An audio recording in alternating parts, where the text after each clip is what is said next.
Disagreeing with people is simply a part of business.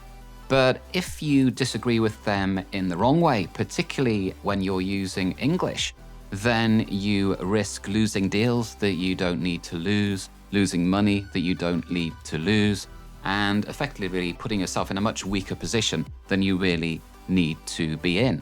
And this is something that I came across a lot when I was working out in Asia, doing my own business out in Asia, working for companies out in Asia. I would see people around me.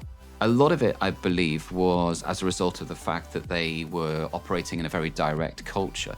So, for example, in Hong Kong, it is very typical to answer somebody in a very direct way. And there's no problem at all in saying, I don't agree, that's not right.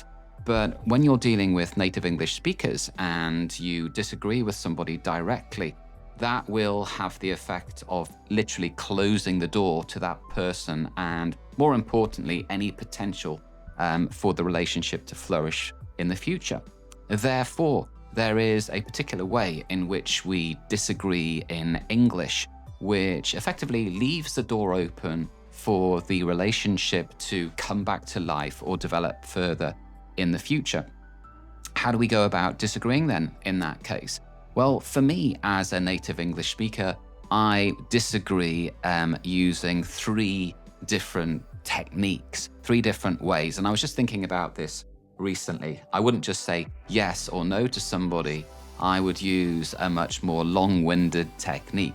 The first thing is to remain curious. So for me, if I don't agree with somebody, I would want to know why they think in the way in which they think. So I'd say something along the lines of, can you help me to understand your position a little bit more? So I would let them know straight away that I am actually exploring their line of thought. I am exploring their option, their position. It's not just a question that I've shut my mind down to it immediately. I would like to know more about their perspective.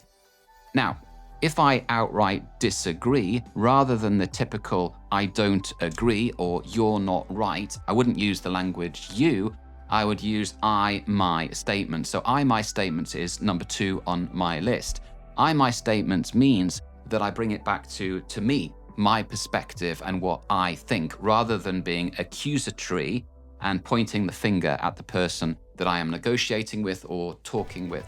So for example, I might say something along the lines of, I would see it like this, or from my perspective. That is far less threatening because the other side doesn't feel that they are having a finger wagged at them and they don't feel threatened in any single way. And finally, I would try to use we statements. Whenever the opportunity presents itself, try to use we statements. So by that, I mean, can we explore this option?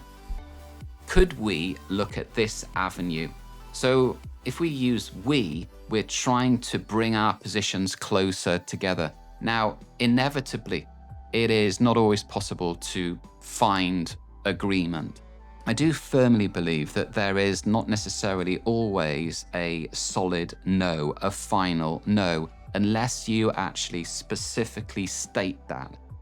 If you don't specifically state it, then that means that the door is always open. It might just be open just a small, tiny weeny little crack.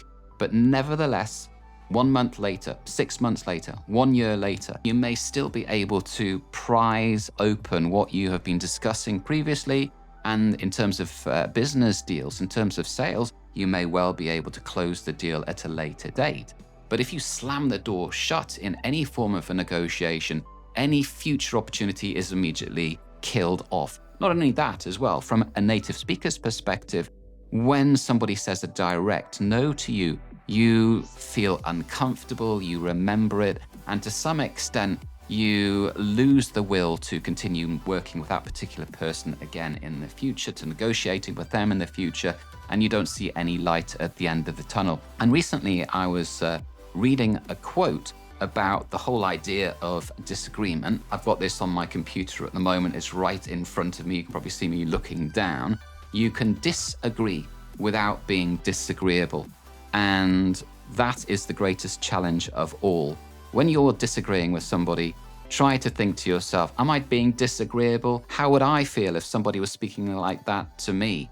And the most important thing is try to maintain the relationship at all costs, despite the fact that you are disagreeing. If you can do that, then obviously you will be able to build stronger relationships with people, enjoy better sales, and flourish more going into the future. Thank you very much for listening.